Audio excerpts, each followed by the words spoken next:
What's up? So leo niko na another story. Kuna time tumeenda sherehe na maboys wangu,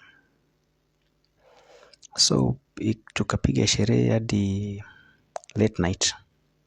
So late night kufika, it happened that ni mi peke yangu sina do ya kulipa keja. Nikashow boys yangu, so nipee gari niende nayo kejani kwa sababu malikuwa naishi si mbali, like it's a few kilometers away.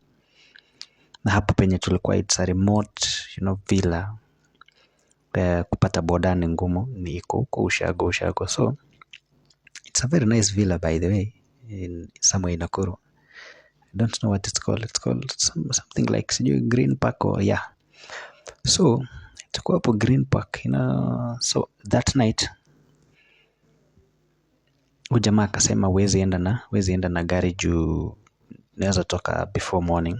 Na obviously itakuwa inconvenience, naweza kuwa umelala nini. Alafu kulikuwa na issues pia na hiyo gari, I think mechanical issues or anything. So ikakuwa sina do ya kulipa keja. Madem fulani actually waka offer nilale kwa room yao.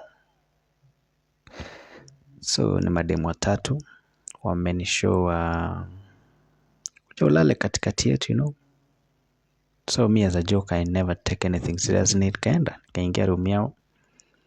Akanishow actually, mi nikawa show I don't remember very well.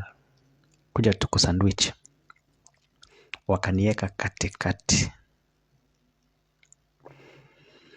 Madem wawili hii side, moja hii side. And nothing happened. I never felt any strong emotions or anything.